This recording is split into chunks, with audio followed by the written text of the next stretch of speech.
پاکستان کی ثالثی میں ایران امریکہ مذاکرات میں تازہ پیش رفت۔ وزیر داخلہ محسن نقوی 2 روزہ اہم سرکاری دورے پر تہران پہنچ گئے۔ محسن نقوی کی ایرانی ہم منصب اسکندر مومنی سے اہم ملاقات۔ پاک ایران 2 طرفہ تعلقات اور خطے میں امن مذاکرات کے امکانات پر تبادلہ خیال۔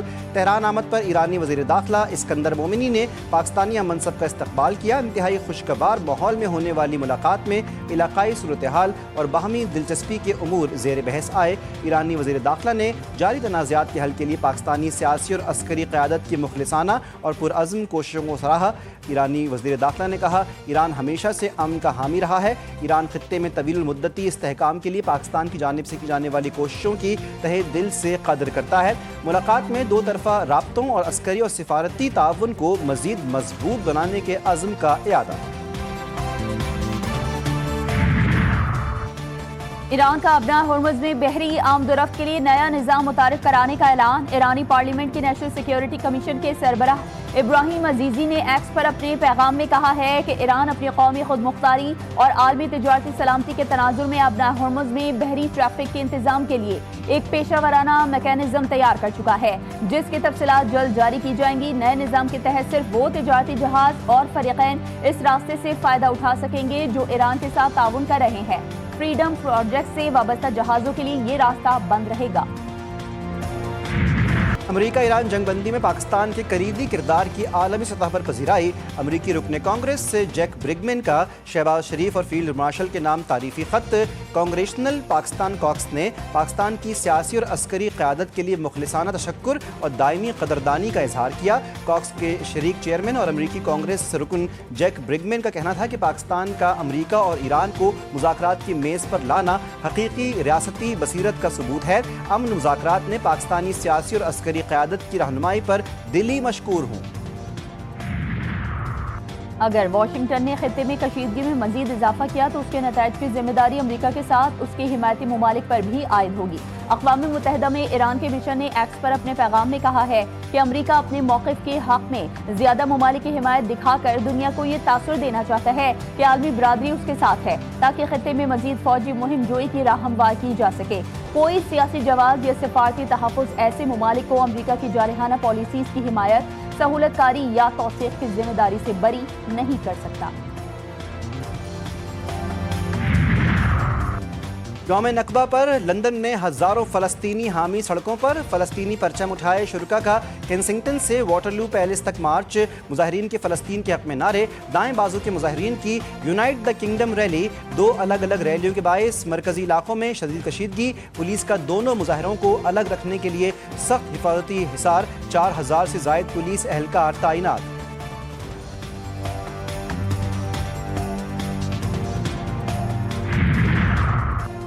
28ویں آئینی ترمیم آنے کے فی الحال آثار نظر نہیں آ رہے۔ وزیر قانون اعظم نذیر تارڑ کا لاہور میں تقریب سے خطاب، کہا کہ ترمیم کے خد و خال ڈرافٹ بننے پر واضح ہوتے ہیں، ابھی کچھ واضح نہیں۔ اتفاقی رائے کے بغیر آئینی ترمیم پر پروسیس نہیں ہوگا۔ مخلوط حکومت میں آئینی ترمیم مشاورت کے بغیر کیسے کر سکتے ہیں؟ ڈرگ کوئین پنکی کا 22 مئی تک جسمانی ریمانڈ منظور۔ جوڈیشل مجسٹریٹ وسطی نے جسمانی ریمانڈ کی پولیس کی اپیل پر فیصلہ سنا دیا۔ فلیٹ سے منشیات برآمدگی کیس میں ملیر کورٹ سے جوڈیشل ریمانڈ۔ ملزمہ کا سٹی کورٹ پیشی پر شدید شور شرابہ۔ چیخ و پکار۔ پنکی کا پولیس پر تشدد کا الزام، کہا کہ مجھ پر جھوٹے الزامات لگائے جا رہے ہیں، زبردستی بیانات دلوائے جا رہے ہیں، میرے ساتھ ظلم ہوا، خاندان کو نشانہ بنایا جا رہا ہے۔ 22 روز پہلے لاہور سے اٹھایا گیا۔ صحافی کے سوال پر کہا کہ ہم تو ڈوبیں گے صنم، تم کو بھی لے ڈوبیں گے۔ ملزمہ کے گینگ میں غیر ملکیوں کے شامل ہونے کا بھی انکشاف۔ تفتیشی افسر کے مطابق پنکی نے منشیات کا اپنا برانڈ بنا رکھا تھا۔ یونیورسٹیوں میں نوجوان نسل کو تباہ کیا جا رہا تھا۔ ایزی پیسہ اور دیگر ذرائع سے کروڑوں کی منی لانڈرنگ کا دعویٰ۔ کراچی میں انمول اور پنکی کے نیٹ ورک کے گرد گھیرا مزید تنگ۔ پنکی کے ساتھیوں کی تلاش میں جہانگیر روڈ، بلوچ پاڑا، پٹیل پاڑا اور لسبیلا سمیت مختلف علاقوں میں چھاپے۔ پنکی کی نشاندہی پر 5 سے زائد غیر ملکیوں سمیت 15 افراد کو حراست میں لے لیا۔ کرن اور بلیک اینجل کے سیاہ فام شوہر کو بھی حراست میں لیے جانے کی اطلاع۔ لاہور میں مبینہ منشیات فروش انمول عرف پنکی سے متعلق مزید دستاویزات منظر عام پر پنکی شہر میں کرائے کے مکان میں رہائش پذیر تھی۔ دستاویزات کے مطابق پنکی نے 5 مرلے کا مکان جہانزیب اشرف نامی شخص سے کرائے پر حاصل کیا تھا۔ کرایہ نامہ 300 روپے کے اسٹامپ پیپر پر 11 ماہ کے لیے تیار کیا گیا۔ کرایہ نامہ پنکی نے اپنے نام کے بجائے طاہر نامی شخص کے نام پر بنوایا۔ چھاپے کے وقت مکان میں پنکی کے والدین اور 2 بچے بھی موجود تھے۔ گرفتاری کے بعد مکان کو تالے لگا دیے گئے۔ بلوچستان کی ایک اور بیٹی کانسٹیبل شکیلہ بلوچ ہندو پراکسی کی نظر۔ تربت بلوچستان میں فتنہ ہندوستان کے دہشت گردوں کے حملے میں لیڈی کانسٹیبل شکیلہ بلوچ شہید، شوہر اور بچہ زخمی۔ پولیس کے مطابق شکیلہ بلوچ ڈیوٹی پر جا رہی تھی کہ مسلح حملہ آوروں نے نشانہ بنایا۔ وزیراعظم شہباز شریف کی لیڈی کانسٹیبل پر حملے کی شدید مذمت۔ کانسٹیبل کے لیے دعائے مغفرت اور اہل خانہ کے لیے صبر و استقامت کی دعا کی۔ کہا کہ دہشت گردی کے خلاف جنگ میں شہیدوں کی قربانیاں ہرگز رائے گاہ نہیں جانے دیں گے۔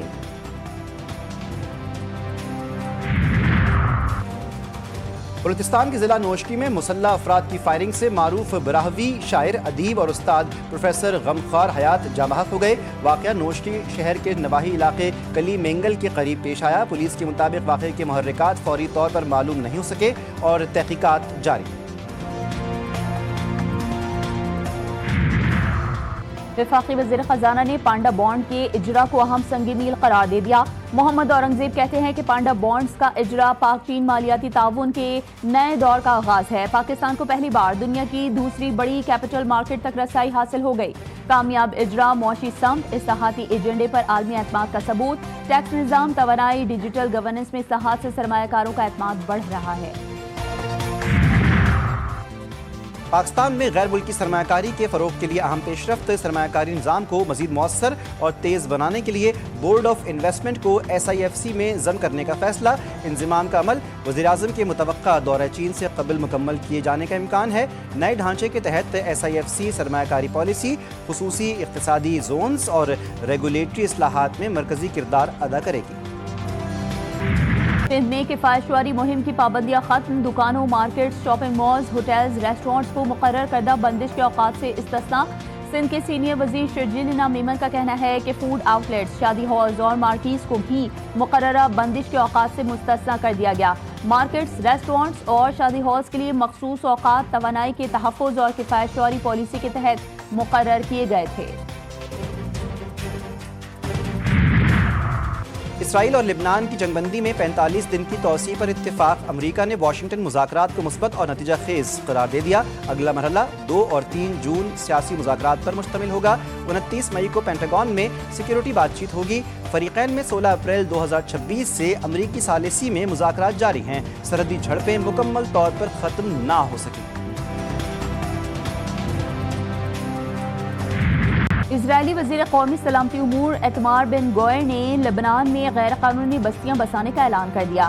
یروشلم میں اسرائیلی قبضے کی سالگرہ کی تقریب سے خطاب میں ایتمار بن گوئر نے کہا ہے کہ اسرائیلی حکومت غزہ اور مغربی کنارے سے فلسطینیوں کی ہجرت کی حوصلہ افزائی اور لبنان میں بستیاں بسانے کے منصوبوں پر کام کر رہی ہے۔ اسرائیل ان تمام افراد کے خاتمے سے نہیں ڈرے گا جو اس کے خلاف اٹھ کھڑے ہوں گے۔ عید الاضحیٰ قریب آتے ہی ملک بھر کی مویشی منڈیوں میں غیر معمولی رش۔ لاہور، میرپور خاص سمیت مختلف شہروں کی منڈیاں رنگ برنگے اور خوبصورت جانوروں سے سج گئیں۔ بیلوں، اونٹوں اور قربانی کے دیگر جانوروں کی قیمتیں آسمان سے باتیں کرنے لگیں۔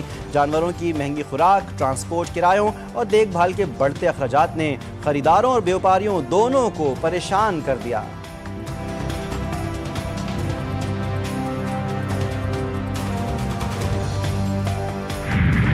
جیکب آباد میں پسند کی شادی جرم ٹھہری۔ چنا اور برڑو برادری میں تصادم۔ چنا برادری کے سینکڑوں مسلح افراد ٹھل کے گاؤں غازی چنا پہنچ گئے۔ برادری کے لوگ گھر بار چھوڑ کر فرار۔ چنا برادری نے پورے گاؤں کو آگ لگا دی۔ پسند کی شادی کرنے والی لڑکی سدرا چنا کا کہنا ہے کہ اس نے حیدرآباد کی عدالت میں پسند کی شادی کی تھی۔ نہ اسے کسی نے اغوا کیا ہے اور نہ ہی کوئی اسے دھمکا رہا ہے۔ پسند کی شادی کرنے والے جوڑے نے حکومت سے تحفظ کی اپیل کر دی، جبکہ بڑو برادری نے بھی اعلی حکام سے مدد کی اپیل کی ہے۔ پولیس نے گاؤں جلانے کے خلاف چنا برادری کے 30 افراد پر مقدمہ درج کر لیا۔ میرپور خاص میں آم کی آمد، گرمی کے ساتھ میٹھا تحفہ۔ میرپور خاص میں خاص سوغات اور پھلوں کے بادشاہ آم کی مارکیٹ میں انٹری۔ آموں کی مٹھاس اور دل کو لبھانے والا ذائقہ ہر ایک کو اپنی طرف کھینچ رہا ہے۔ شدید گرمی میں شہریوں کے لیے قدرتی ریلیف، مارکیٹ میں آموں کی مانگ میں اضافہ ہونے لگا۔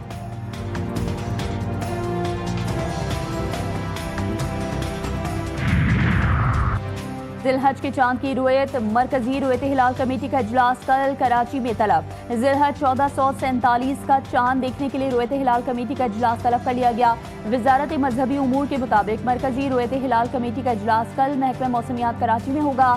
کل ذی الحج کا چاند نظر آنے کی صورت میں عید الاضحیٰ بروز بدھ 27 مئی کو ہوگی، بصورت دیگر عید الاضحیٰ 28 مئی بروز جمعرات کو ہوگی۔ 18 سے 23 مئی تک بارشیں، آندھی اور ژالہ باری کی پیش گوئی۔ سندھ میں موسم گرم اور خشک رہنے اور درجہ حرارت میں اضافے کا امکان، الرٹ جاری۔ نیشنل ڈیزاسٹر مینجمنٹ اتھارٹی کے مطابق پنجاب کے مختلف اضلاع میں 19 سے 22 مئی کے دوران بارش، آندھی اور ژالہ باری کا امکان ظاہر کیا گیا ہے۔ اسلام آباد میں بھی بارش متوقع۔ بلوچستان کے مختلف علاقوں میں بھی 19 سے 22 مئی کے دوران تیز ہواؤں کے ساتھ بارش کی پیش گوئی۔ خیبر پختونخوا کے مختلف اضلاع میں بارش، آندھی اور بعض مقامات پر ژالہ باری کا امکان۔ سندھ بھر میں موسم گرم اور خشک رہنے اور درجہ حرارت میں اضافے کی پیش گوئی۔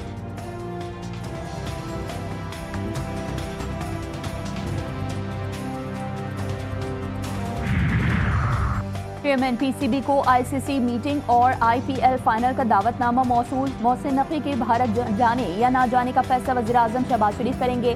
ذرائع کے مطابق آئی سی سی کے 2 اجلاس رواں ماہ شیڈیولڈ ہیں۔ 21 مئی کو آئی سی سی کا ورچوئل اجلاس ہوگا۔ آئی سی سی کی اہم بورڈ میٹنگ 30 یا 31 مئی کو ہوگی۔ اور اسلام آباد میں special Olympics Pakistan national games کا رنگا رنگ میلہ، ملک بھر سے خصوصی کھلاڑیوں کی بھرپور جوش و جذبے کے ساتھ شرکت۔ گیمز میں خصوصی بچوں کی شاندار پرفارمنس نے حاضرین کے دل جیت لیے۔